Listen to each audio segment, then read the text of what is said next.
Ladies and gentlemen, boys and girls around the world, I would like to welcome you back to the Real Talk with Zuby podcast. Today's episode, this is a glorious day. This is a magical episode. We have got on a legendary guest. Without further ado, the one and only Elon Musk. Welcome to the show, man. Thank you. So good to have you on. So good to meet you. Yeah, likewise. Good to meet you in person. I've interacted a lot online, but it's nice to be in person. Absolutely. First things first, man. How are you doing? Pretty good. I mean, there's got a lot going on, obviously. So I just got in from Starbase, Texas, and we're building the Starship rocket. So getting ready for another launch. Hopefully get to orbit this time. Probably be ready in about 6 to 8 weeks. That's awesome. That's awesome. First question I have to ask, of course, is just how do you manage this all, man? You do so many things, and just managing a single one of the companies that you do is a gargantuan task. So how do you even manage all this on a day-to-day basis? I mean, with great difficulty. I mean, I work a lot. And I have to say the last 6 months have been extra difficult because of the Twitter workload. I think things are reasonably stable at Twitter at this point. Obviously, Linda Yaccarino has joined, and I think she'll be a big help. And so I'll still be spending a fair bit of time at Twitter, but it won't be occupying as much time. Now that we're sort of financially more or less stable, it's not like an emergency situation. But we still want to rapidly improve the product, especially on the video side. And there's a lot of great things that are going to come out. Obviously, payments down the road, maybe later this year. And improving the direct message stuff, obviously enabling full encryption, and video and voice calls, and just basically solving, if there's something you want to do, you can do it on this sort of X everything app, or you can leave easily and do it somewhere else. So you brought up X. X is something that you've been having in mind for a long time. Tell me the story. Years. Yeah, tell me the story about X.com. Well, I mean, way back in the day, the idea was for X or X.com to be an all-encompassing financial services company, or thought kind of in like a infinite information theory way to be the most efficient database for the information that is money. The way that money currently works is, from a practical standpoint, it's still mostly run on mainframes. That's still a thing for banks. It's mostly written in COBOL. It's still mostly batch processing. So actually, the financial system is very slow. It's not secure. You've got all these heterogeneous, complex databases. So if you have a real-time homogeneous database that is just like fundamentally more efficient and doesn't have all the expenses of bank buildings all over the place and bank branches and ATMs, which are increasingly kind of redundant, it can operate way more efficiently. And so essentially, if done right, the X would serve people's financial needs to such a degree that over time it would become, I don't know, maybe half of the global financial system. Wow. Or some big number. Okay. I'm not sure what the number is, but pretty big. So it would be by far the biggest sort of financial institution. But like I said, not really in the way that people are used to thinking about banks. Just the most efficient database for the thing that is money. Like I said, least amount of fraud. Everything's real time. And if it involves money in any way, it can be dealt with seamlessly on one location. And then in addition, you've got the sort of social media element, which is also information. It's people sharing information of various kinds, whether it's text, video, pictures, voice, and so so both money and what we call social media are really information exchange.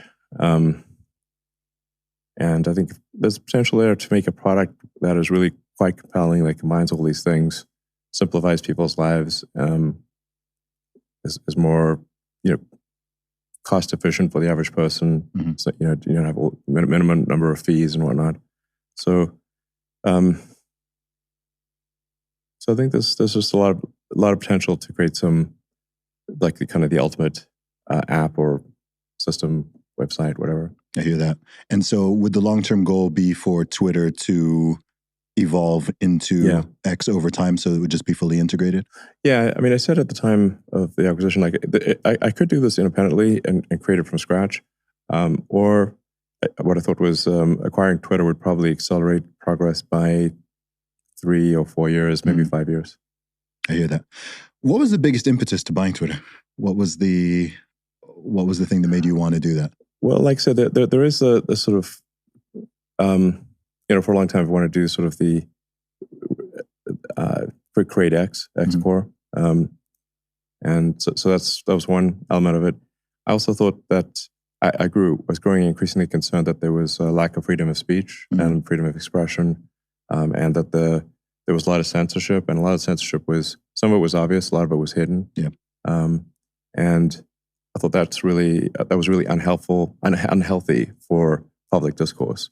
So how are people, say, in a democracy supposed to make the right decision if they don't have the right information? If they're being misled or important information is being withheld, which obviously was the case, in the infamous, Hunter Biden laptop situation. Everyone knows about that, but there are thousands of other smaller situations like that.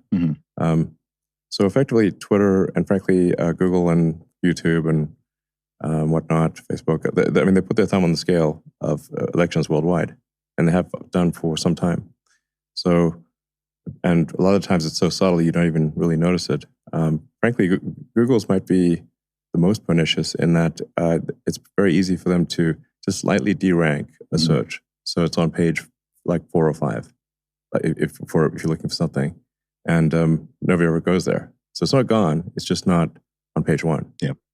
And the old joke used to be that what's the best place to hide a dead body would be the second page of Google search results. Nobody ever goes there. Yeah. So, so I think in order to have a solid bedrock for democracy, and frankly, even if a country's not strictly speaking a democracy, it's still good for the people to know what's going on. Yeah.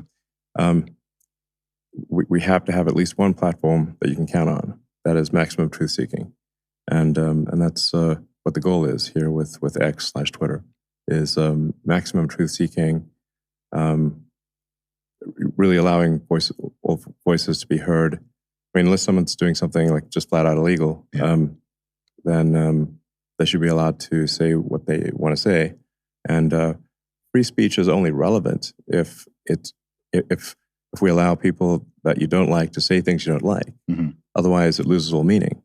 And at least in the U.S., like the First Amendment is pointless. So, and if you don't let people you don't like say things that they don't like, and you censor them, it's only a matter of time before that censorship is turned upon you. Yeah. So that was the essential wisdom in the First Amendment. And so you can kind of tell that it's working if you see people that you don't like saying you don't like. That's a good sign, actually. Yeah. Something I've noticed traveling all around the world, and especially, recently I've been to all over the U.S. I've, of course, spent time in the U.K. I went to Australia recently. And it seems like in all these countries, these Western nations that are supposed to be, so-called liberal democracies, people are supposed to be able to speak freely and so on.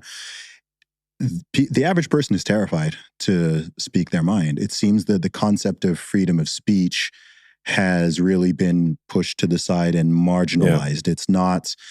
It's something that is supposed to be a bedrock of our societies and nations and cultures, but something I found incredibly interesting, for example, when you bought Twitter, was that people were not afraid that they would be censored, but they were afraid that their opposition, especially people more on the right side of the aisle, would not be censored. They were afraid of the freedom of speech aspect. So how did we get there?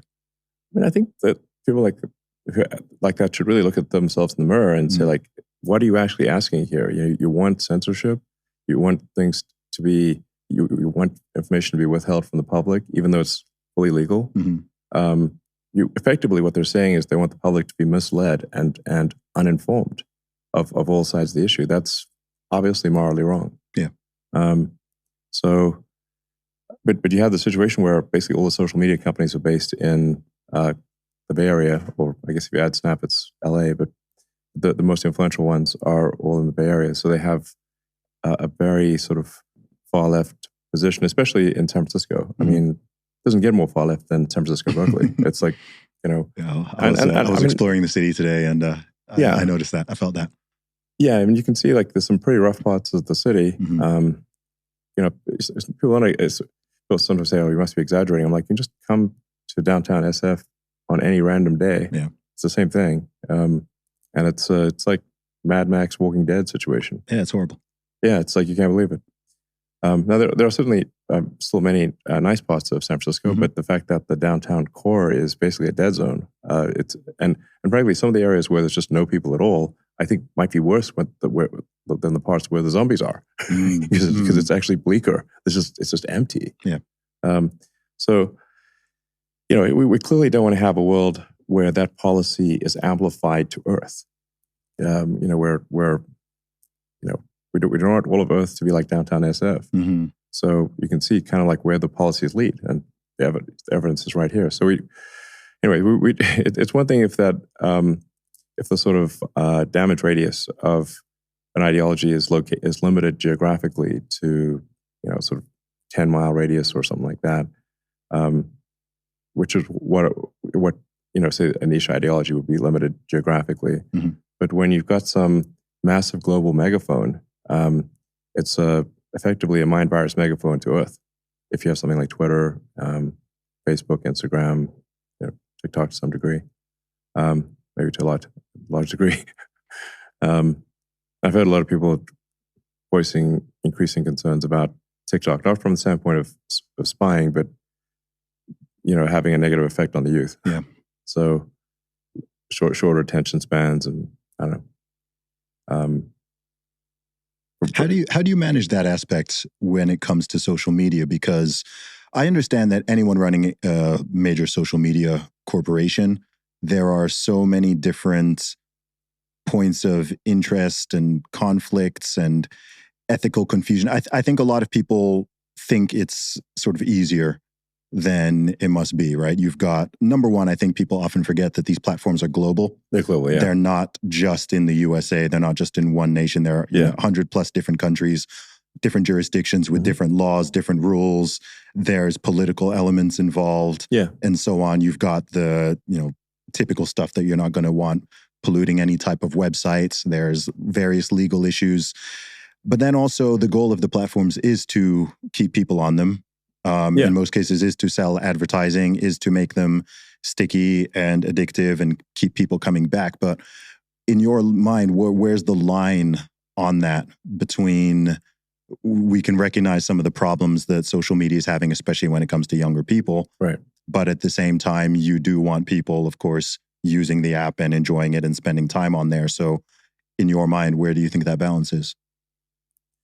Well, there is actually quite a lot of pressure from advertisers. Yeah. I mean, our advertising in North America and Europe is down like 50%.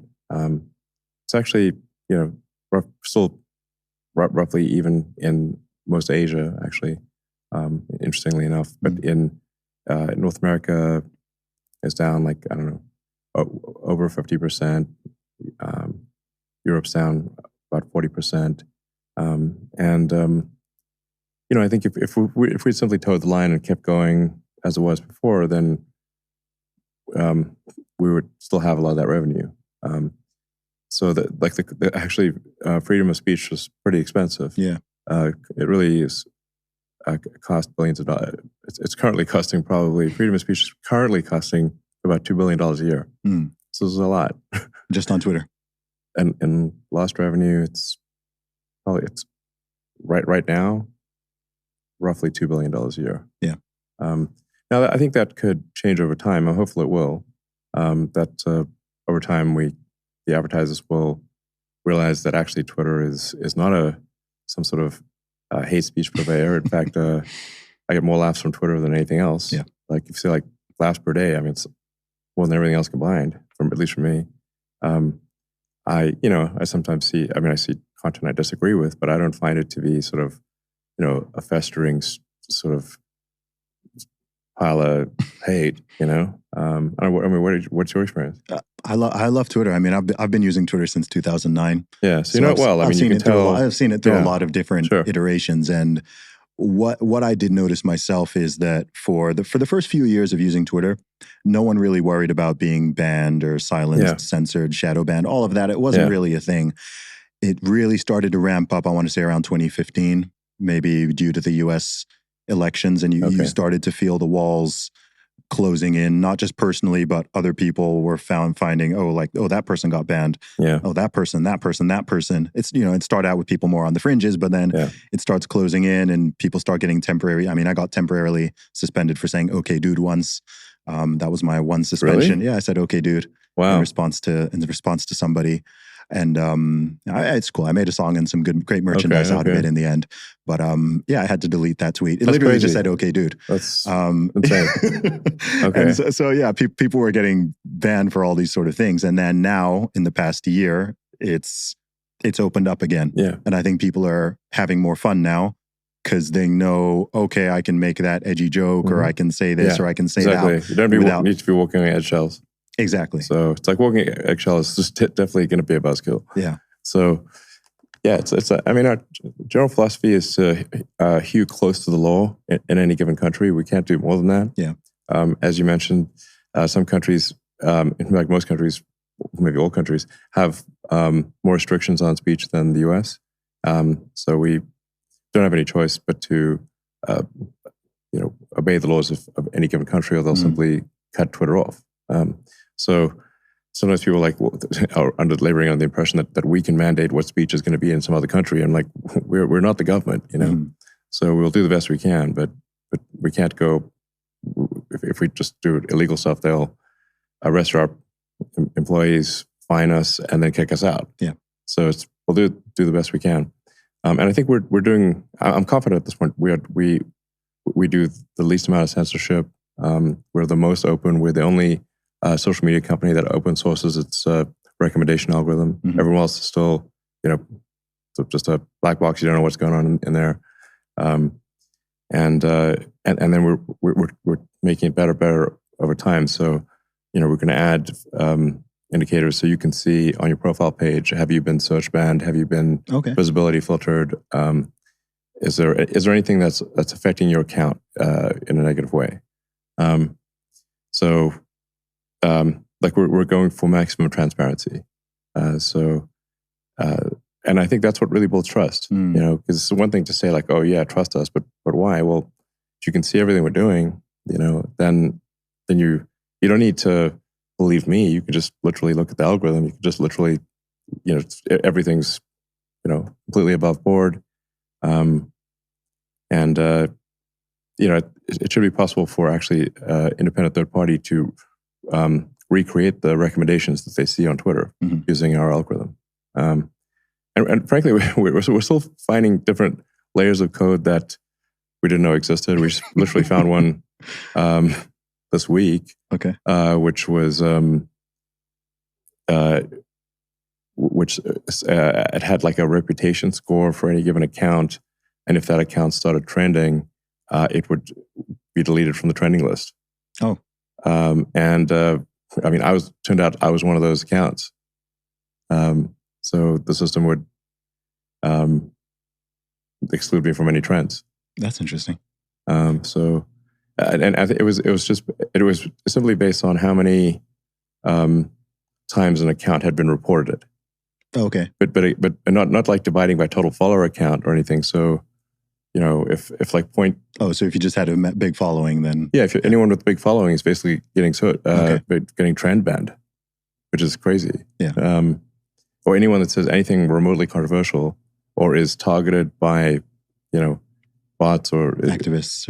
Is basically, it's very easy to sort of report spam, an account, kind of DDoS an account with fake reports, and then the system would just say, "Oh, this account's gotten lots of reports, so they can't be in trends." Yeah.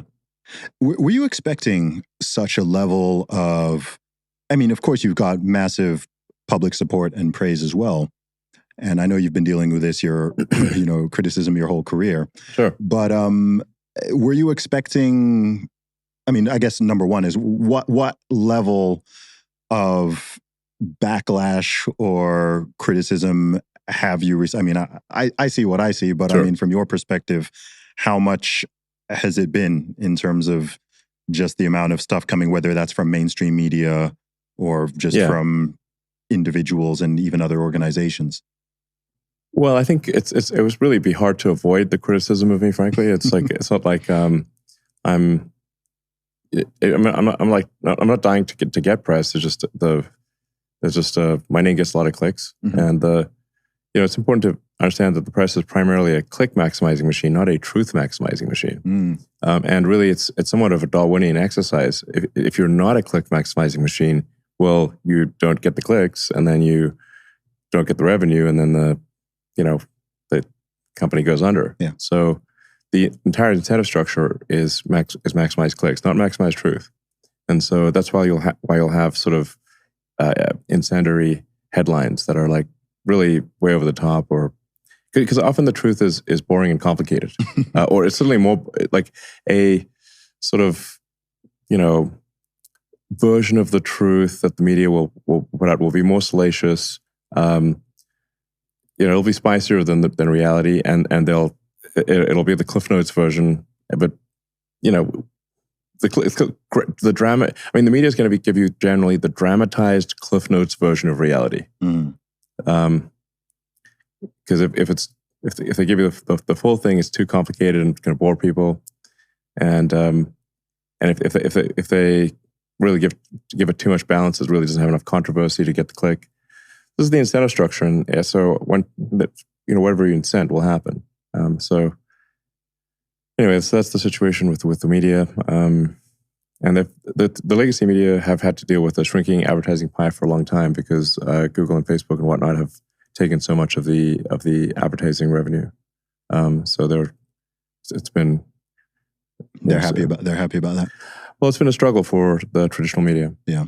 So that they've been forced to be click maximizing machines or die. So how do you think that's going to play out over time? I mean, I think a lot of people recognize the problem with the sort of clickbait model. Like it's really a broken incentive structure that's leading to increased manipulation, ridiculous headlines. I mean, we see a lot. It's why it can be difficult to see the line between satire and reality now, because it's just gotten so goofy that you can't tell whether something is from the Babylon Bee or the Onion. Like many times. Yeah, or it's getting totally crazy. Yeah. I mean, there's been stuff about fitness being linked to fascism and white supremacy, and bodybuilding is a fitness, really. I wasn't aware that that's what I was promoting. I mean, people should obviously be in good shape. It's just a matter of health and feeling good. And I mean, I should work out. I don't really work out much, but I agree. I think I agree with the idea of working out, and I agree with the idea of fitness, and it's just obviously a fundamental healthy way to live. Yeah. I mean, come on. I'm repping a t-shirt right now. I don't know if you can read that. This is the Get Jacksonated t-shirt. Okay, cool. So that's the movement. I'm trying to get everyone in the gym. Get jacked, get Jacksonated. Our podcast today is sponsored by The Wellness Company. As you guys know, I'm always looking for the best health and wellness products to give me an edge. But if I eliminate businesses that have gone woke or forced vax mandates on their employees, there are fewer and fewer companies that I feel comfortable supporting. That's where The Wellness Company comes in. The Wellness Company was formed by a team of doctors who lost their jobs for speaking up about mandates and pushing back against lockdowns. They offer live telemedicine and a wide range of custom-formulated supplements to help keep you at your best. My favorite Wellness Company product is their Spike Support formula. It's the only product I've seen that contains ingredients researched to block and dissolve COVID spike proteins in the bloodstream. Taking daily Spike Support can bring better mental clarity and increased energy levels. Whether you're vaxxed or unvaxxed, it doesn't discriminate, and neither does the Wellness Company. Get back to that pre-COVID feeling. Go to twc.health/Zuby and use code Zuby, that's ZUBY, to save 15% at checkout. That's twc.health/Zuby and use the code Zuby at checkout. Something I wanted to ask you is, and this is a big question. But with all the stuff that you do, what motivates you? What's the big driver? Well, I mean, generally, what I'm trying to do is take the set of actions that maximize the probability that the future will be good for civilization, that we will expand the scope and scale of consciousness so that we're better able to understand the nature of the universe. So I'd say I have like a philosophy of curiosity that's maybe best articulated by Douglas Adams in The Hitchhiker's Guide to the Galaxy. Okay. So where, that's where they famously has like the Earth's a big computer comes up with the answer 42. But the really hard part is what question to ask. Mm-hmm.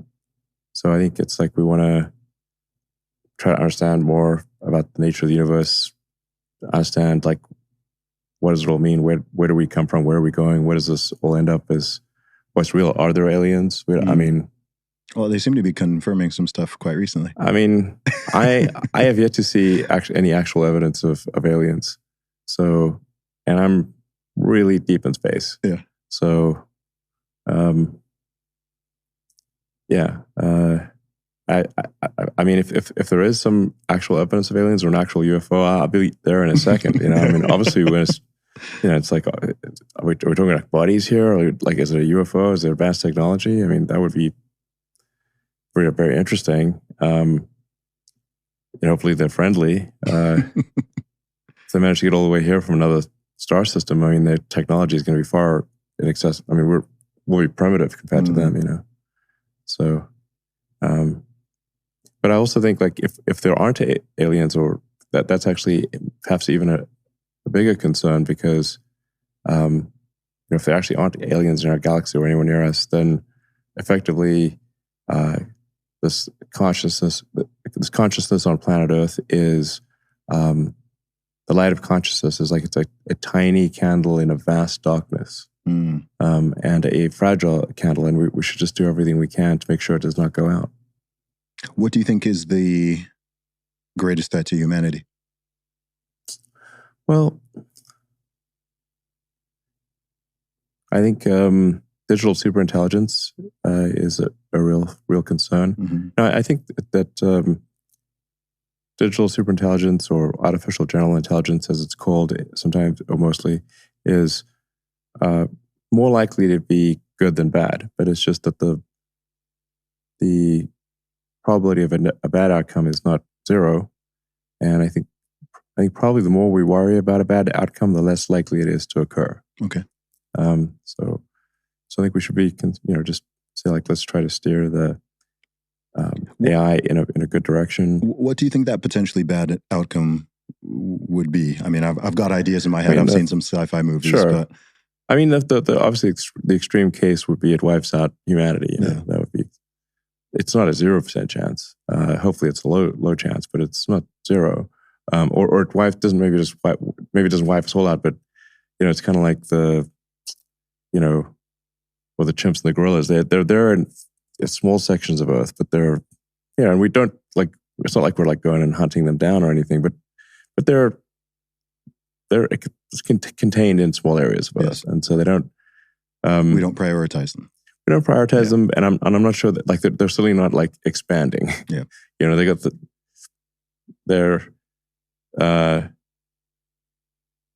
they that could be also not a great outcome, where it's like it doesn't kill all the humans, just keeps enough around just for the hell of it. Farm us.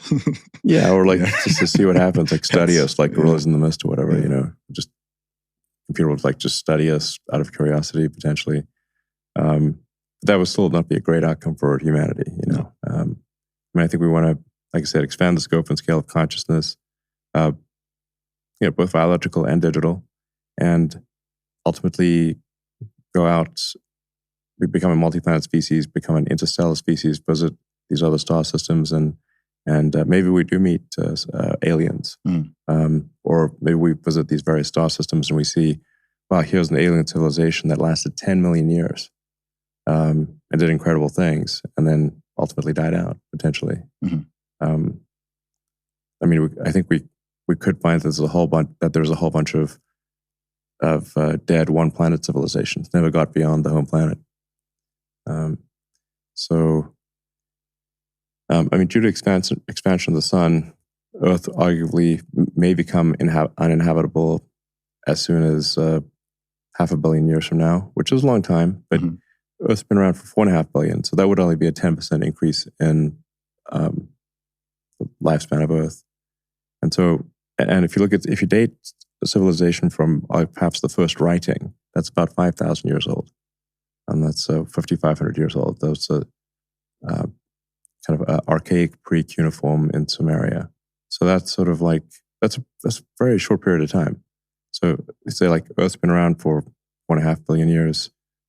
Writing is say 5,000 years old. So if you date civilization from the first writing, which is probably a reasonable number, then civilization's only been around for 1/1,000,000th of Earth's existence. Not long at all. Not long at all.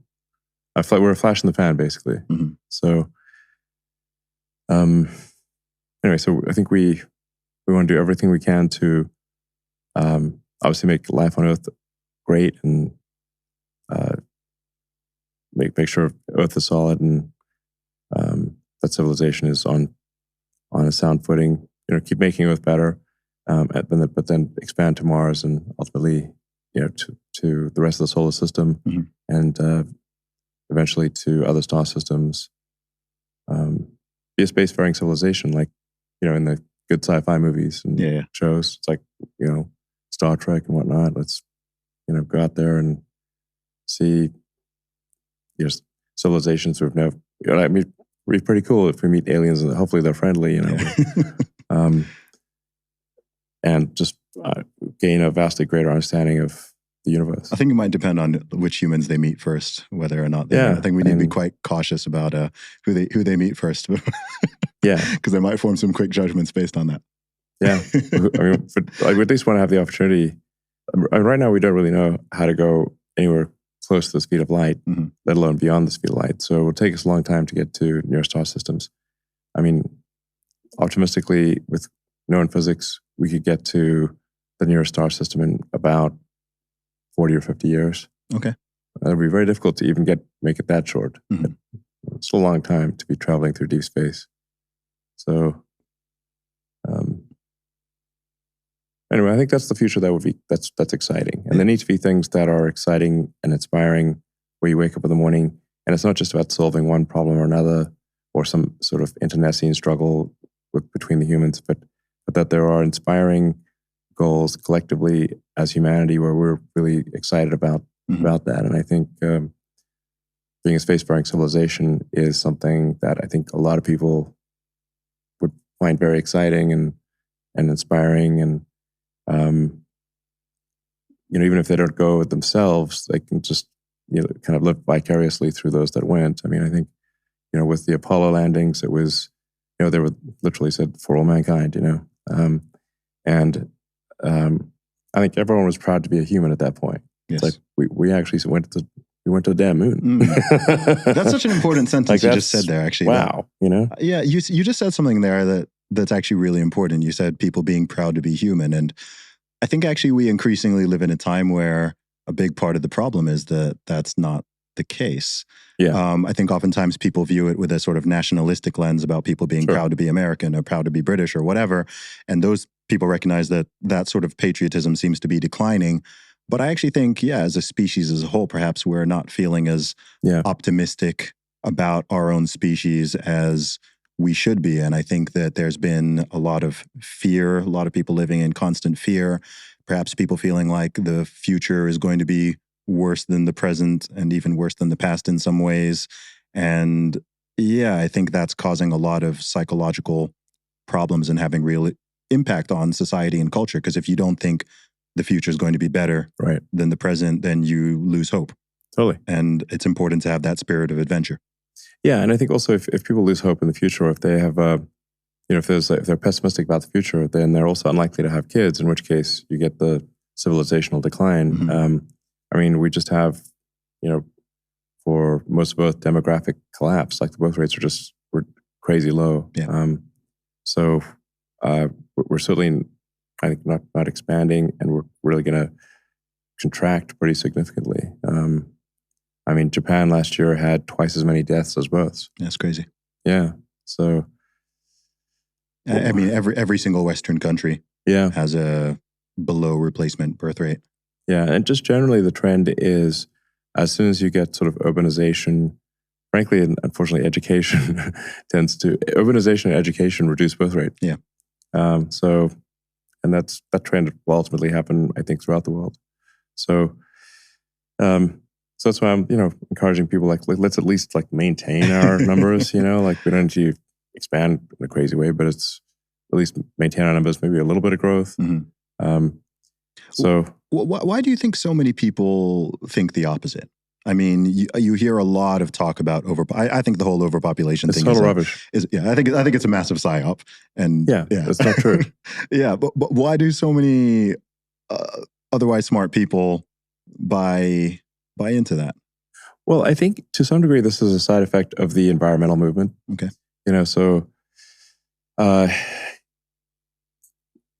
of environmental movement, I think, started off well, where it was saying, look, we need to move to sustainable energy, which is correct in the long term. We do need to move to sustainable energy. It's tautological. If we don't move to sustainable energy, then it's unsustainable and we'll run out and civilization will grind to a halt.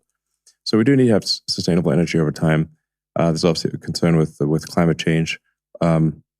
Although, I'm of the opinion that while there is a long-term concern for climate change, there is not really much of a short-term concern. It's a very slow process, and I think we don't need to sort of be stopping people from farming or having cows or whatever. This is crazy. This is and that's like small potatoes from an environmental standpoint. The fundamental thing from an environmental standpoint is if you've got billions of tons of fossil fuels, essentially, carbon in liquid and gaseous form or solid form in the case of coal, that's buried deep underground, and you move it from deep underground into the atmosphere and the oceans, you obviously change the chemistry of the oceans and atmosphere. Mm. And if you keep doing that for a long time, we'll eventually change the chemistry enough that there will indeed be climate change. But Earth is very big, and humans are small. Mm. Tim Urban, I calculated that you could fit all the humans on Earth on one floor in the city of New York. On one floor? On one floor, yes. Now, you're kind of wedged in there, but, yeah. Oh, okay, so if you just kind of spread them throughout the city. Okay, shoulder to shoulder, whatever. Okay. It's a, basically the cross-sectional area of humans is small. We think that there are a lot of people, and that's, if you live in London or New York, you'll be like, oh wow, there's a lot of people. But that's a very rare situation. Mm-hmm. Most of the time, if you're flying, across the U.S. or internationally, it's empty. It's empty. Yeah, you fly from LA to New York. Most of the time, there's you don't see anyone. No. Yeah. So, if you were trying to drop a ball on somebody's head while flying from LA to New York, you'd have a real hard time. You're going to miss. It's just not a,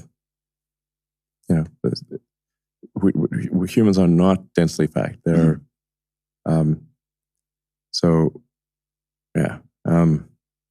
plenty of room for more people. That's basically the situation. So anyway, I think the environmental movement kind of got somewhat overzealous and kind of was, and in the limit of environmentalism, you start to conclude that humanity is a plague on Earth, that humanity is actually the problem. That's a big one. Yeah. And that's obviously taking the environmental movement just too far. Mm-hmm. But there are literally people who believe this. They're extinctionists. Yes. The New York Times, some months ago, had an article, front page article with some guy who, and his quote was, there are 8 billion people on Earth, and it would be better if there were none. That's dark. Yeah. It's I'm like, radar. hey, buddy, you can start with yourself, Yeah. you know? Yeah, no, If you really want to, make a difference, how about, take your own advice here. But that's like a crazy viewpoint, That's like literally saying, let's genocide humanity. Mm-hmm. I'm like, what? How can you say that with a straight face? That sounds like total madness. But people, like I said, in the limit of environmentalism, it sort of becomes like an ingrown toenail. Mm. It's sort of like, yeah, toenail's fine, but not if it's like warped and ingrown. It's just gone too far. Humanity is not a blight on the face of the earth, and frankly, even with climate change, life on Earth will still continue. The calamities that Earth has suffered, where life continued afterwards, like gigantic meteorite impacts, super volcanoes, the continents drifting all over the place. There have been times in Earth's past where it's been like a total snowball, or it's been absolutely sweltering hot. And life. We had many extinction events, but there were, but life continued. We don't see the dinosaurs now, but they've had a good run for whatever 100+ million years. So even if there's catastrophic climate change on Earth, life continues. It just may not be the life as we know it. It may not be humans. It'll be something else. So what we're talking about with climate change is not a threat to all life on Earth, but really maybe a threat to humans and dislocation of humans if there's low-lying countries that the water level rises and now they're underwater type of thing. So, I think one just needs to strike the right balance by saying, like, look, over time we need to move to a sustainable energy economy, and we can't just keep taking billions of tons of carbon from deep underground and putting it in the atmosphere and expect nothing will happen forever. Yeah. But we also don't need to be alarmist about it and super negative and massively disrupt people's lifestyles. I think people can continue to live a normal life. Yes. And they shouldn't be guilty about being human or sort of, frankly, having a stake. It's fine. Yeah. It all, something that strikes me with that agenda as well, and people who push it, is it also seems like Western countries climbing the ladder and then pulling the ladder up after them, right? So when you have large developing nations, somewhere like India, lots of parts of Africa and so on, and it's like, okay, the Western nations have gone through this whole process to even get to a stage where you can afford to care about such things. You've got other nations that are developing and they're trying to get up to the level of prosperity that, say, the USA has right now. And you want them to care about the environment, but it's like people are still poor. People are not going to care about the environment until they've got their basic needs met. So there's a part of it where it's this, it's this sort of belief system that I think is very, what's the right term? It's almost like to use a Rob Henderson term, it's like a luxury belief, right? It's like, okay, it's all good for you to view things that way, but if you think about the average person in many parts of the developing world, they can't afford to be thinking this way. They still need to get up to at least the basic level that our countries are in. Yeah, I agree with that. I agree with what you just said, but I also think that the cost of sustainable energy has been dropping tremendously, and you're seeing a lot more wind and solar, and pair that with the battery, and you've got continuous power from wind and solar. That's actually very competitive, so cost competitive. Actually, one of the nice things about, say, solar battery is you don't need to run high power lines all over the place. You can have some localized solar battery situation on your house or factory building, or you can kind of decentralize the power generation.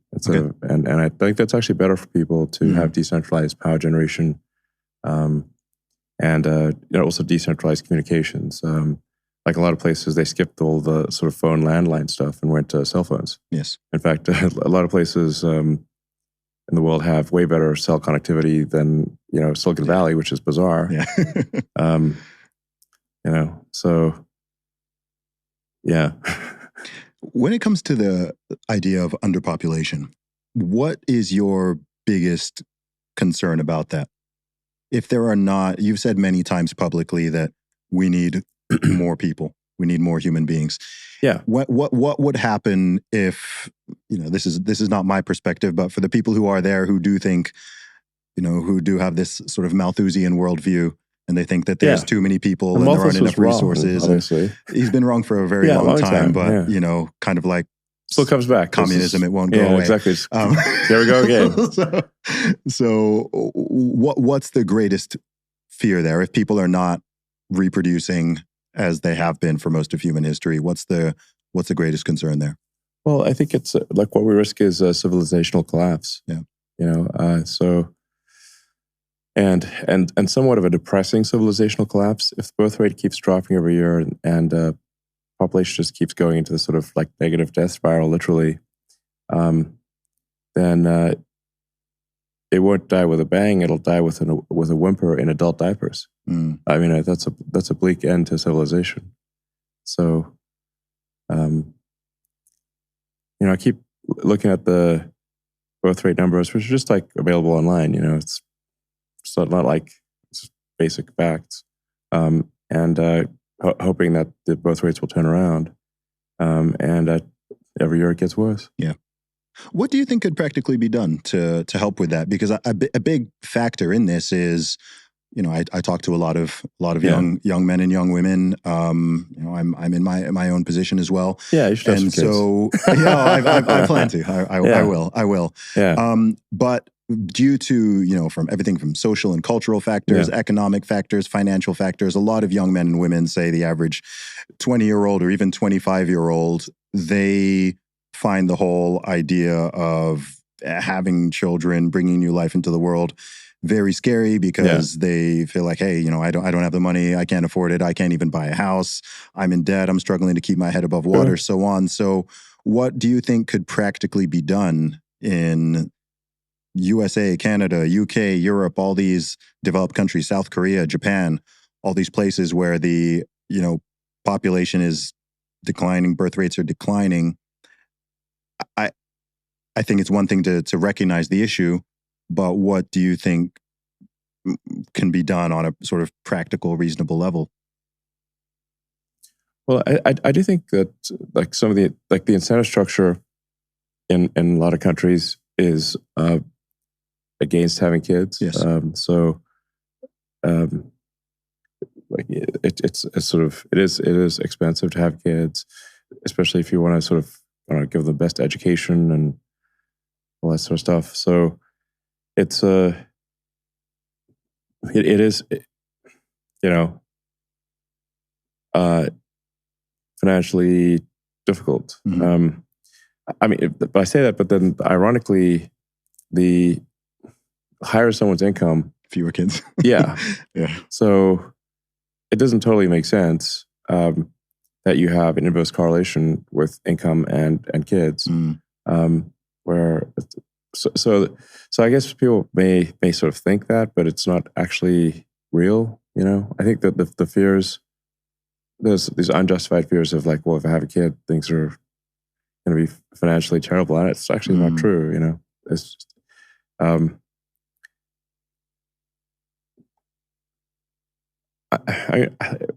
don't know that I have a good answer to this because I'm trying to figure it out. I mean, I know that for a lot of young people, and some of this is media and cultural programming, but a lot of people have been pushed over the decades the idea that having children ruins your life. Right? That it takes away your freedom and your autonomy, and you can't have fun and do all this cool stuff, and you've got to just, I think the idea of parenthood, I think the solution is, I don't know exactly how to do this, but I think the idea of parenthood and family needs to be made cool. Yeah, it does. It needs to be made cool again. Yeah, absolutely. And I think people just don't understand, like, nothing will make you happier than having kids. It will absolutely improve your happiness level to have kids. Mm-hmm.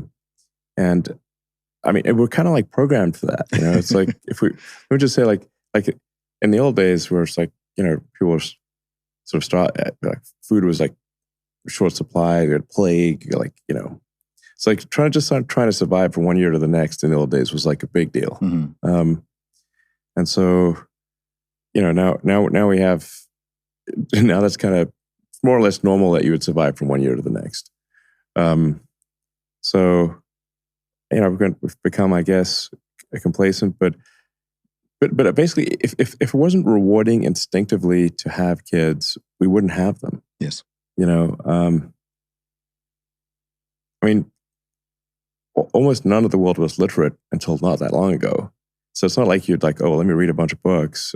You kind of have to instinctively love having kids. Yeah. Otherwise, you can't read about it. And it's like, it's just don't read books. Yeah. So I think that's important to understand. You will absolutely be happier if you have kids. Absolutely. We're literally, we've evolved to have that, as all creatures have. Mm-hmm. I mean, you can take, say, like, I don't know, like an alley cat or something, or a bobcat, like some like wild creature that would normally be quite fierce and unfriendly, mm-hmm. And like kill or eat anything it came across. But the moment it has, cubs or puppies or whatever, or kittens, it becomes that becomes loving mom. Mm-hmm. So like the cat that was really mean is like taking care of its little kittens. It's instinct. It's like, it's genetic programming. So people should really expect that if they have kids, they will improve their quality of life, not make it worse.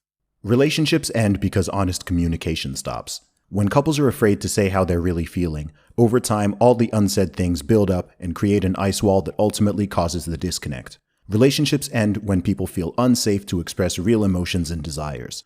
Don't let a good relationship go to waste because of a lack of communication. With the MoodMe app, you won't be left in the dark when it comes to your emotions or your partner's. MoodMe allows you to share over 400 moods, emotions, and desires with your partner in real time, making communication simple, fun, and super easy. It's the #1 relationship mood tracker on the market, the ultimate technological mood ring. So let MoodMe shine a light on your relationship and unleash your emotions in a colorful, creative, and safe way. MoodMe, there's a mood for that. Download the MoodMe app today completely for free, available on the App Store and Google Play. Just search for MoodMe, that's MoodMe. You've got a lot of kids? Yeah, I'm trying to set a good example. Awesome. Yeah. How has having kids made your life better? How does it make you happier? And how does it motivate and drive the things that you're doing? Well, I don't know. It's like, I think it's normal to love your kids. It's just kind of an automatic thing. And they've got this little creature that's depending on you to take care of it. And it's very rewarding to do so, mm-hmm. I think, inherently. They're a lot of fun. But I don't know, you love them, they love you. It's great. Do you find being a father is a driver? Is that a particular driver and motivator for the way you think and the things that you're not trying to do, the things you are doing? I think it does motivate me to, want to make sure that the future is going to be good for my kids, sometimes people might say like, well, so sometimes I'm complimented and they will say like, well, it's very magnanimous of you or altruistic of you to care about civilization. But I think actually, like, even if somebody's very selfish, you should still care about civilization because we cannot live in the absence of civilization. Mm-hmm. We cannot live alone. We cannot, if you want to know what being alone and without civilization is, just look at like Naked and Afraid, It's not, they don't want to, it's not, we all like actually hanging out with other humans. We all actually like each other more than we think. In reality. One of my sons, Saxon, who's sort of autistic, but he's kind of awesome. He's like an oracle of wisdom. He for a long time, he was I'd try to have like a family dinner at a restaurant once a week, just go out somewhere. And Saxon for a long time didn't understand why we were doing this. He's like, why are we going out? And then finally he had an epiphany and said, oh, the reason people go to restaurants is to hang out with strangers. And I'm like, yeah, that's actually true. Yeah. Because you can get the same restaurant food delivered. You can call your friends over. Yeah. But you know what you can't get unless you go to a restaurant is hanging out with strangers. So we actually like hanging out with strangers. Wait until he discovers nightclubs. Yeah, exactly. Like nightclubs. You go to a nightclub, you're like, you know, a dark room with loud music. You can barely see anyone. It's music's loud, but it's still kind of fun. And you're just with a bunch of strangers, basically. Humans actually do love other humans more than they may think they do. And you look at, like, say, what's like one of the worst punishments in prison is solitary confinement. And it's not like, you know, if you're not in solitary confinement, you know, the rest of the prisoners maybe not like the most awesome group to hang out with, but it's way better than being alone. Yeah, you're probably safer in there, but yeah, you don't want to be there. So humans love other humans more than they realize. Yeah. I've listened to a lot of your interviews, and a lot of stuff is about the sort of here and now. But I'm curious to know a little bit more about your journey. People see all the things that you're doing now with Tesla and putting rockets in space and buying Twitter and, you know, restoring free speech, trying to make humanity an interplanetary species. But tell me more. I went to South Africa for the first time just a few months ago. So I went to Johannesburg. I went to Cape Town. I know that's where you grew up and you spent your childhood. Mostly in Johannesburg and Pretoria, and for a couple of years in Durban. Okay. I visited Cape Town a few times, but didn't live there. Can you tell me a little bit more about the pre-super multiple CEO Elon Musk? You know, ultra. I had kind of like I wouldn't say, I really mostly sad and unhappy childhood, actually. It wasn't 100% bad, but it was pretty rough. And I lived in South Africa until I was 17.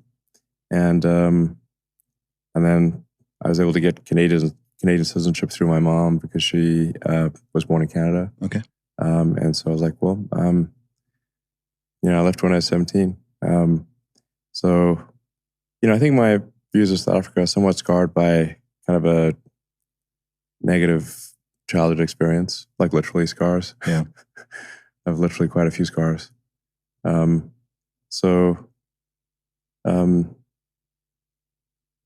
was tough. So there's certainly plenty of good things about the country, but you know, my particular experience was not that great.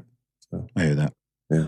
I know you, one of your first projects was a video game called Blastar. Yeah. Am I getting that right? Yeah. Tell us about Blastar.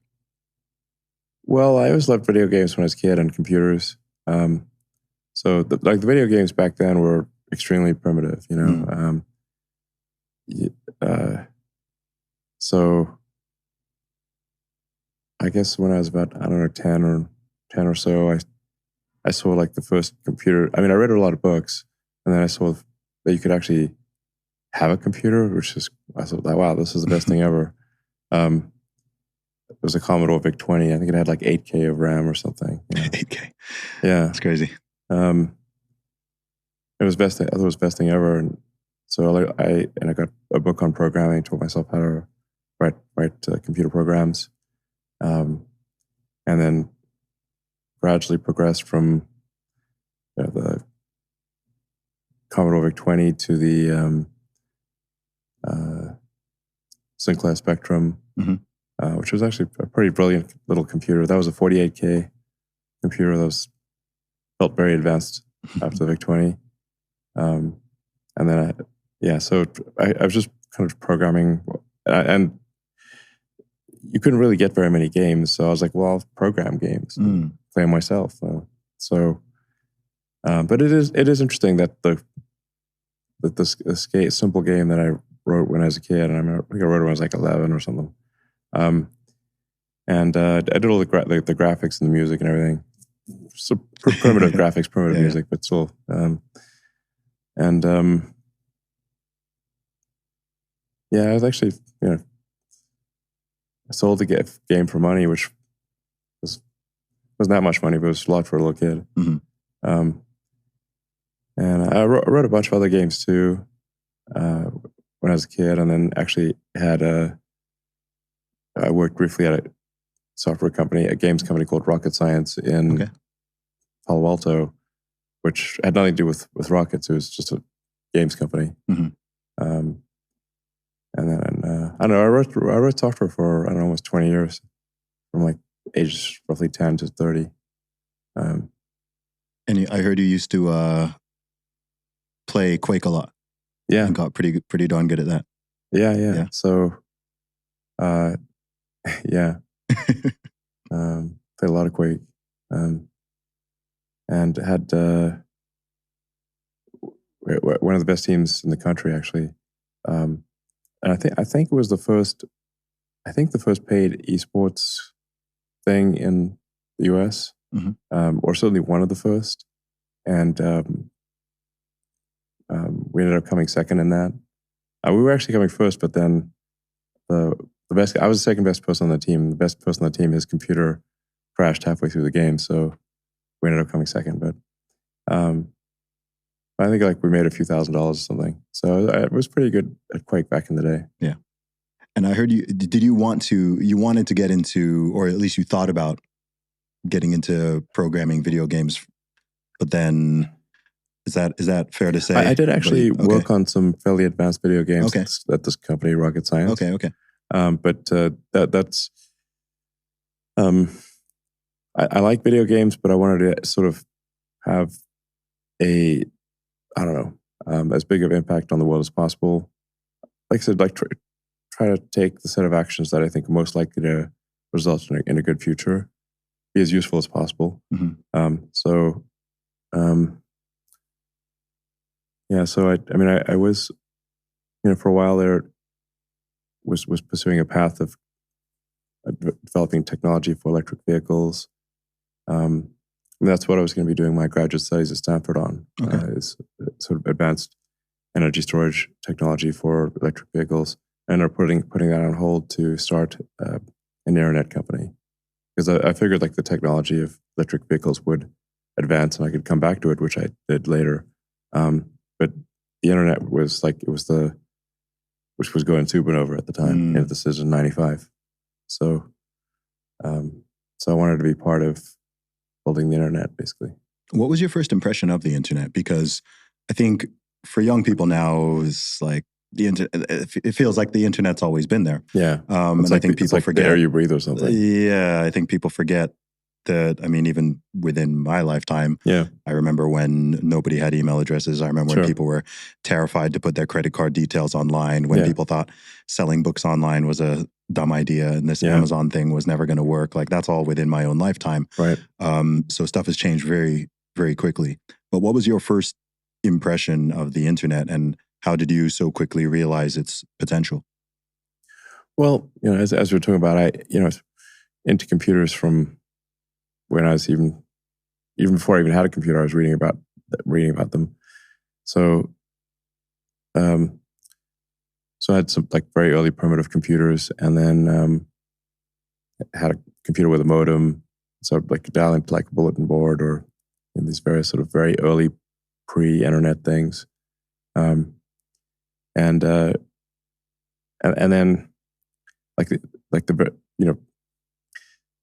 you started to have the internet go beyond just universities and like a handful of universities and government institutions, to be kind of commercialized, and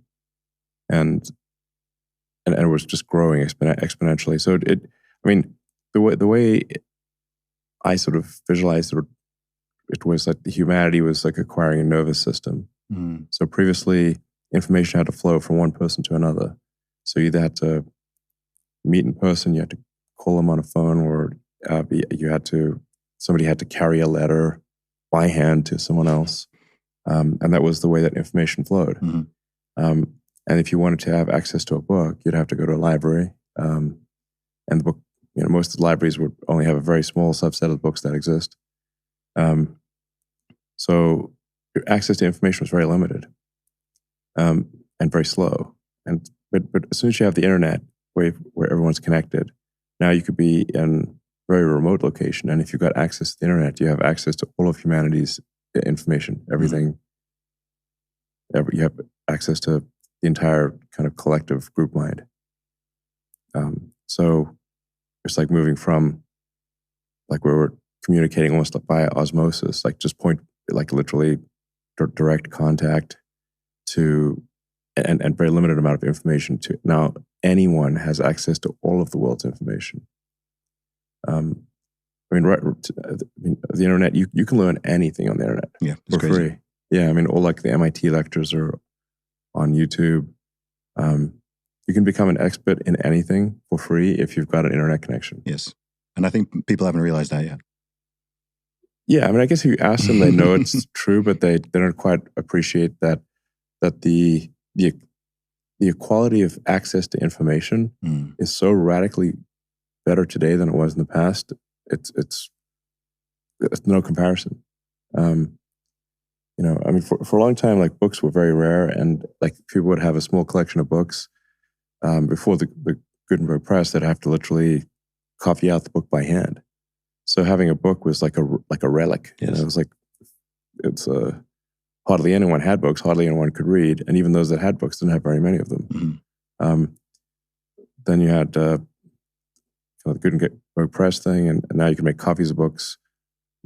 But still paper, still limited, still not that many. So we should be actually quite excited about the fact that there is this massive leveling of opportunity of access to information, because those that did have books in the old days would be, be like the lord of some, manor or something would have their library, but even that would be a pretty small library. And most people had no books. So now you have access to vastly more information than, the King of England did. Yes. Like even 100 years ago, like even say 40 years ago. Like the average person right now has access to more information than the most powerful person on earth did in say 1980 or even 1990, frankly. I know. I wish it felt like it. Well, so the thing is that like it's in human nature to that our expectations recalibrate. So, because the difference between almost any part of the world, really, unless it's actively at war,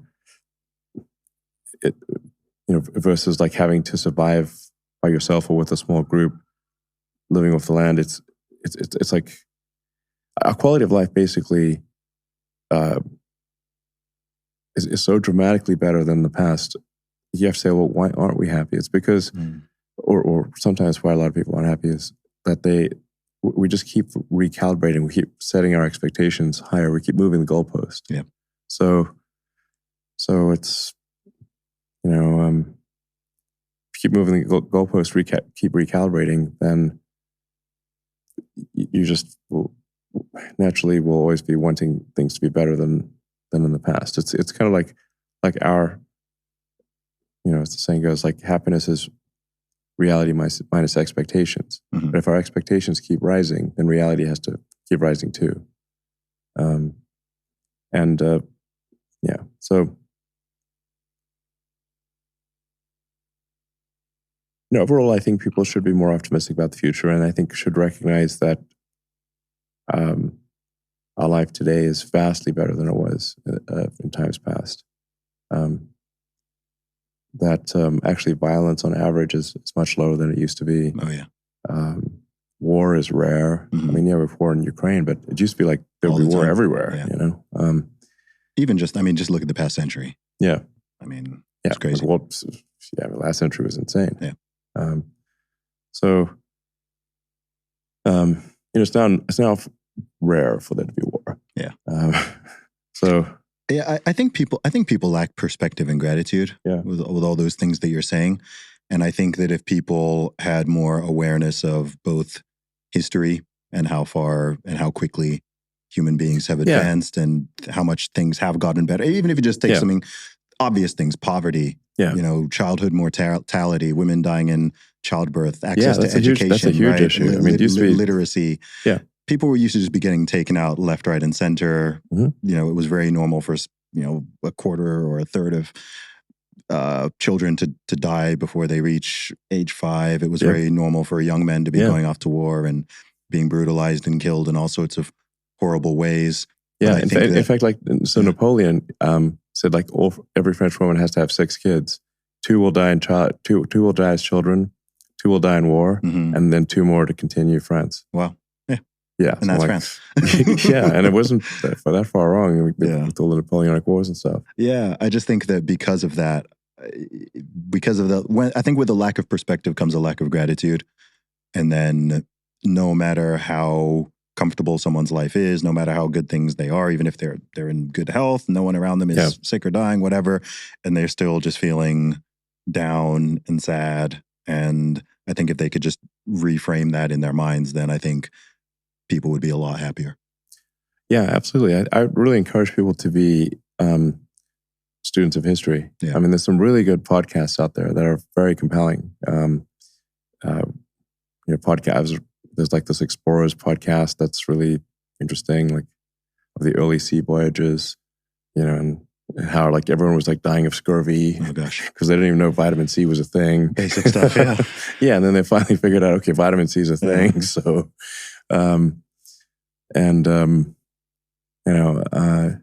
I mean, if you read history, like, man, it used to feel like we'd have like plagues every year. Mm-hmm. Like a third of the city died. I mean, they only discovered germs fewer than 150 years ago. Yeah.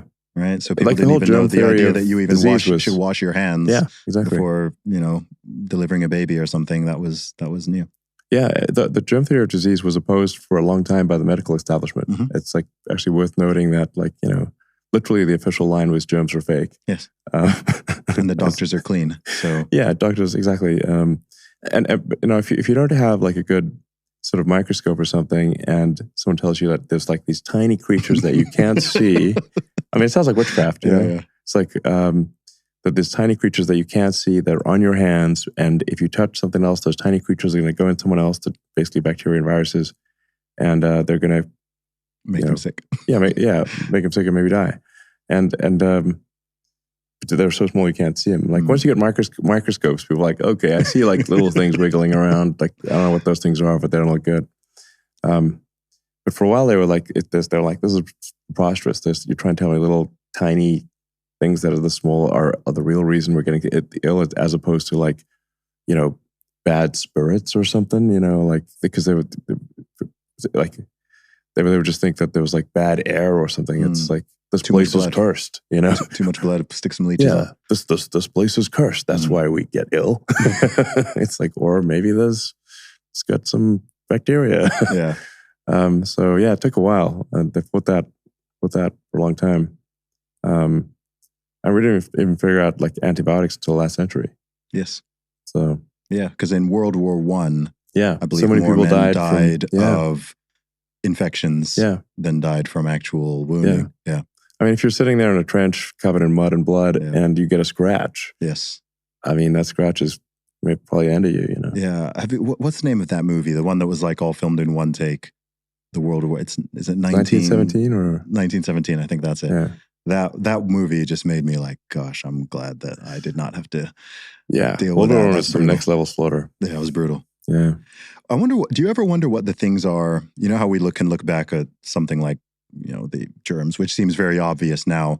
I wonder what the things are that are happening right now that people are getting sick from and dying from, that 100 years from now, people are going to look back and be like, wait, they didn't know that? How did they not know that? Well, really, the probability of death at this point, unless someone's engaging in very dangerous activity, is low. So our lifespans, we're really reaching pretty much the end of our natural lifespans. So now if somebody drinks a lot of alcohol, heavy drugs, or smoking is really bad, these things can have a serious impact on lifespan. But if you don't do anything like that, you're probably going to live till 75, 80 years old. We're kind of like pre-programmed to live around that. Human lifespan's around 80. So that's just what's programmed into us. And then actually, for whatever reason, women are programmed to live slightly longer than men. Mm-hmm. So it could be that you got XY chromosome, and like men don't have the redundancy of a double X chromosome. So if there's an error on either the X or the Y, it's going to, reduce your lifespan. I think actually technically testosterone, also reduces lifespan. Yeah, it does. Yeah. Yeah. So. And then we also do a lot of really stupid stuff. We do a lot of stupid stuff, but the statistics are very clear. I think it's everywhere in the world. Women live longer than men, even if you account for war and adventure sports. And what's really interesting as well is that the probability of a male child being born is slightly higher. It is 51 to 49. Yeah. So it's interesting that it actually accounts for that. Yeah. It's just men are more likely to die at every year of age. Yeah. Literally, from a baby to 1 year old. At every stage of life. I believe it's at literally every stage of life. I didn't know that. Yeah. That's interesting. Tell me more about so I'll be honest, of all the things you do and all the companies you run, I think it's all awesome. The one thing that does concern me, and I know concerns a lot of people out there, so I do have to bring it up, which is Neuralink. Sure. So firstly, can you explain what Neuralink is and what the goal of it is? We put a chip in your brain to control your mind. Yeah. Okay. All right. Concerns not alleviated. Yeah, there you go. Jump right in. Step right up. Who wants one? No, so Neuralink, you'll be able to see Neuralink coming from a very long distance, because any device that you implant in a human you have to go through so many tests. It moves very slowly. You just do a few people at a time, and then you go to extreme lengths to prove safety. You have to go through the FDA approvals. Like, we're not trying to sidestep any regulatory approvals. We're doing everything by the book, and with maximum. We're going far beyond what the requirements are of the FDA from a safety standpoint. Mm-hmm. And the initial devices will really just be pretty basic. It'll be about restoring functionality to people who've lost their connection between their brain and their body. So you can imagine, like, if, say, Stephen Hawking could talk or communicate as fast as somebody with a fully functioning body. Mm-hmm. That would be amazing. So that's like what we're trying to do. That's our first application, is to restore functionality to quadriplegics, tetraplegics, and people who've just, for whatever reason, no longer have a connection between, or a limited connection between their brain and their body. Mm-hmm. And then the second application would be restoration of eyesight. So if somebody's gone completely blind, maybe even has lost the optic nerve, you can actually still directly stimulate the neurons in the visual part of the cortex. So you can give direct vision to the brain. Mm-hmm. In fact, you could actually, depending upon what cameras you use, you could actually see in different wavelengths. Okay. Wow. Geordie LaForge from, you could have that, I actually watched an episode of Star Trek Next Generation with special effects compared to what we're used to are not that great, but he's got the wraparound, glasses, and he can see in different wavelengths. So you can see ultraviolet, infrared, and that kind of thing. So you can actually do that. You could say you could see in radar if you want. Mm. Yeah. And what's the long-term goal for it? Because I think myself and others, I think the first part sounds fine. Sounds good. That's hard to argue with. Yeah. But long-term, I think the concern that people have is this just leading us into this dystopian transhumanist future? Where does it go? What are the ethical boundaries of it? Well, the thing I wanted to emphasize is that it's not going to sort of pounce on us overnight. Mm-hmm. You'll see it coming. It's going to be very slow. In fact, I really think that artificial general intelligence or digital superintelligence is likely to arrive before we have really advanced neural links. At least that's where the trend is right now. Mm-hmm. So, but ultimately, the idea would be to achieve a symbiosis between our biological mind and our kind of digital mind. So we're already kind of a cyborg if you think of like your phone and your computers as an extension of yourself. Mm-hmm. In fact, like if you leave your phone behind, it's like you have missing limb syndrome. You're like, where did it go? So the phone is a kind of an extension of ourselves. Like computer is. The various applications that we use are already an extension of self. So we are already a cyborg. It's just that the interface is with our eyes and our fingers. Yeah. And that interface, especially output, the rate at which we can type words into a phone or a computer, it's very slow. Our input is much better because with the data rate from vision is, I don't know, many thousands of times, maybe 1 million times better than the rate at which we can output. So input is like maybe, I don't know, roughly 1 million times better than output. And so what a Neuralink device can do is improve that bandwidth, allow you to be sort of much more symbiotic with the AI extension of yourself. Mm. So you can think of like a human brain really could be arguably divided into two parts. One is kind of like the primitive brain, the reptile brain, it's sometimes called. It's like a sort of basic instincts, and then we've got the cortex, like the higher level thinking, planning, and that kind of thing. But the two operate symbiotically. So I haven't yet met anyone who wants to delete their limbic system or delete their cortex. Everyone's quite happy having both. Yeah, they're like, I like it the way it is, But your cortex is way smarter than your limbic system. But the irony is that even though the cortex is way smarter than the limbic system, most of what it's doing is trying to make the limbic system happy. It's like limbic system's hungry. Okay, let's get some food. Mm-hmm. The limbic system is horny. Okay, let's have sex or whatever. Mm-hmm. I mean, the sheer amount of effort the cortexes of all the humans have put into trying to get laid is insane. That's got to keep the species going. Yeah, but not even if it's not for procreation. Like the limbic system is really like too simple to understand that like sex does not result in procreation, because for almost all of human existence that it did.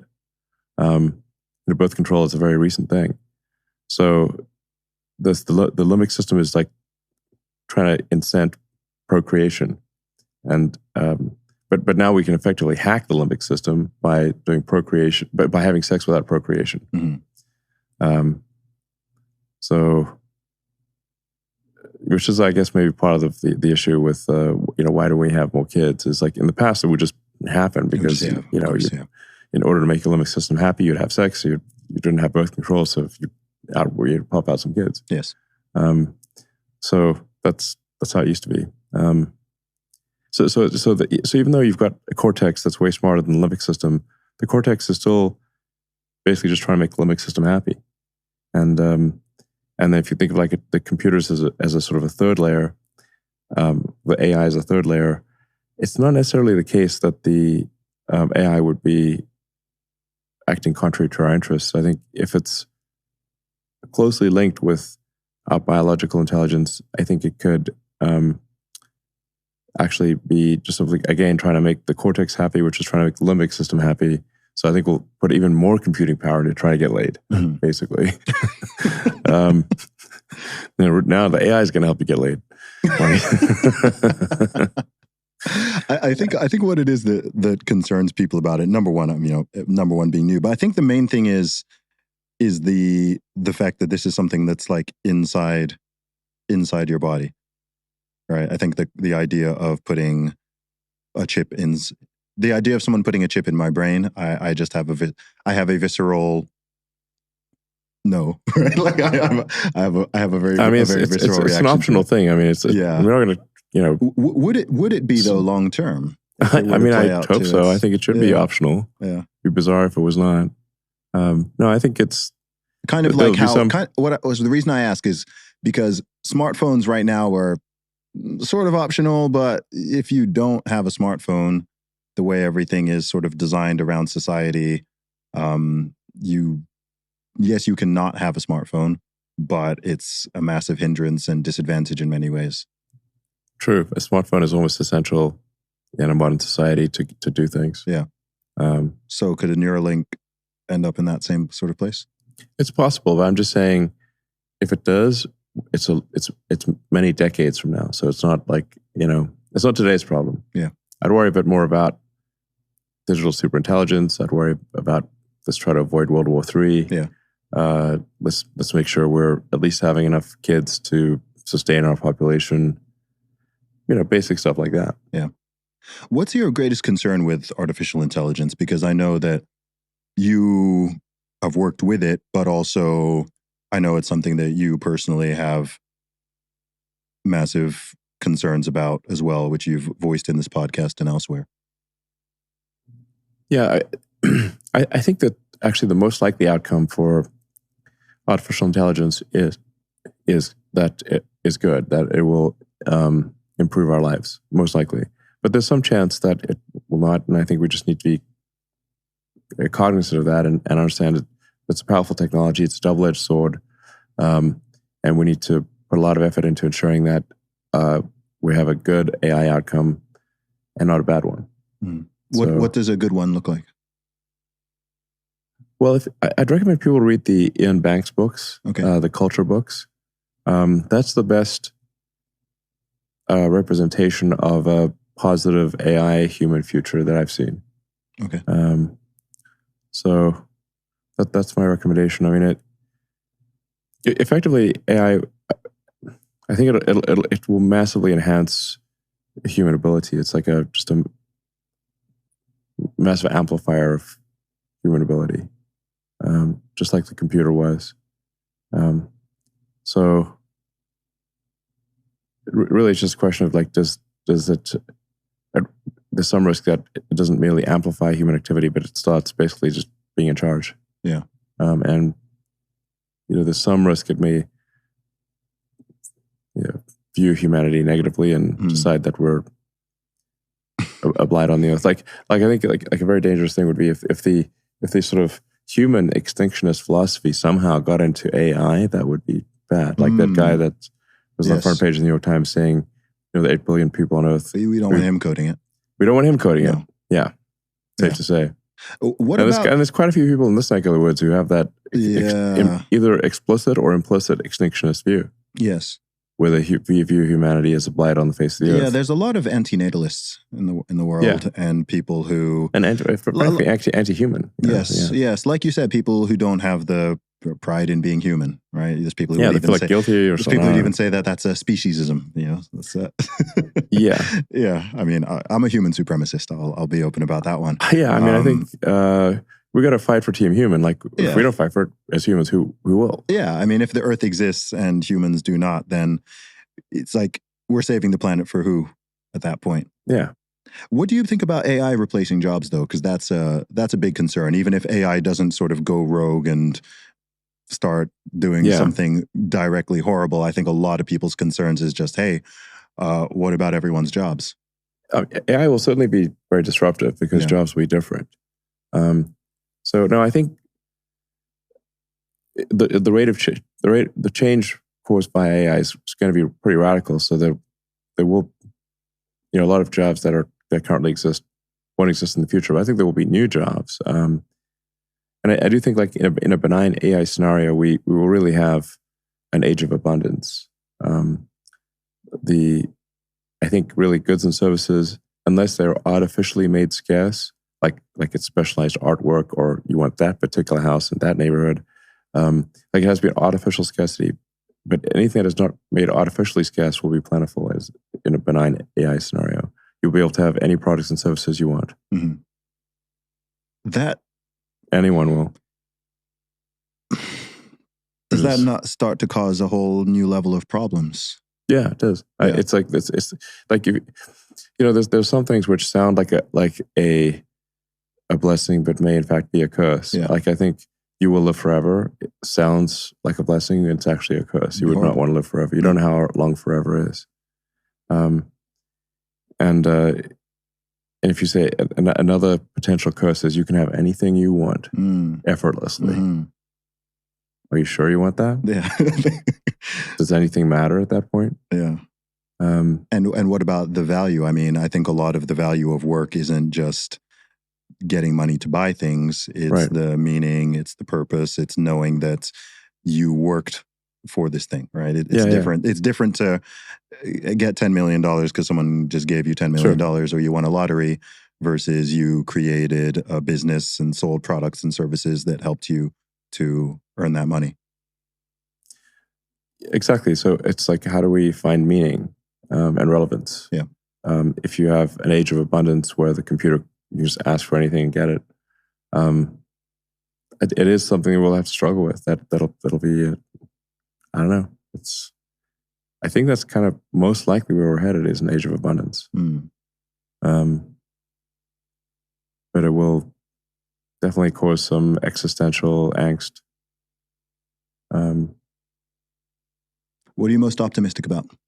In fact, if I should say, like okay. for a Neuralink device, I mean, part of what I'm hoping is here in a benign AI scenario, like how do we even go along for the ride? How do we even understand the AI? Okay. Like if you've got some sort of, incredible intelligence, unless we do sort of effectively have better symbiosis, increase the bandwidth to the AI extension of ourselves, effectively augment our human intelligence substantially, we may not even be able to appreciate the wonders that will exist in the future. Like, how do you even go along for the ride and appreciate the, potentially amazing things in the future? Yeah. What keeps you optimistic day to day? You're a busy man. You're running all these companies. You've got a busy family life going on. You've got praise, criticism, love, hate flowing in all different directions.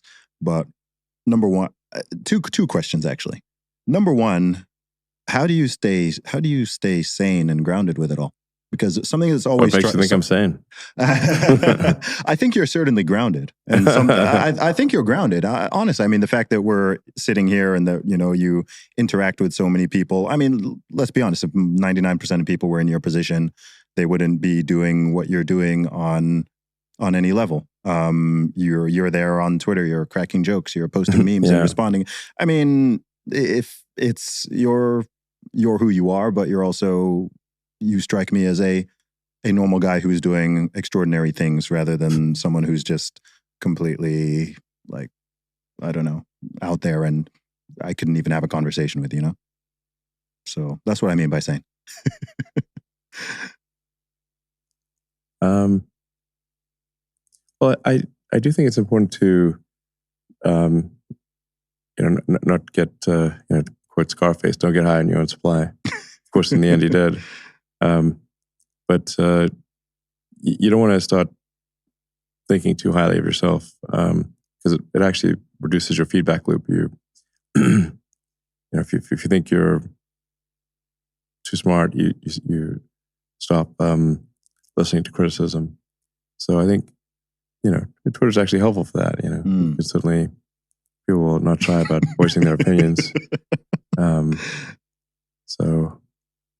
The frogs with 20 followers keep you in check. Yeah, I mean, I've got like there's just some things I'm trying to get accomplished, and advanced rocketry and sustainable energy, and in the case of Twitter, freedom of speech. So I think these things mean a lot to me. So I guess I'm motivated to get these things done. In order to get these things done, I have to stay sane because like physics is a law and everything else is a recommendation. And if you go crazy and you do things that, agree with physics, the rockets blow up, the cars don't work. So physics is a, harsh judge. It's, you get the engineering and the math right, or you don't, and it doesn't work if you don't. So you have to stay grounded in order for the technologies to actually work. I hear that. Elon, very, very grateful for you taking the time out for this conversation. I want to say, I mean, I said this on Twitter, but I want to say it to your face. I massively admire and appreciate what you're doing. A massive thank you to from everyone who has been dealing with the nonsense on Twitter, who's Sure. managed to get their accounts back and be able to speak freely and all that.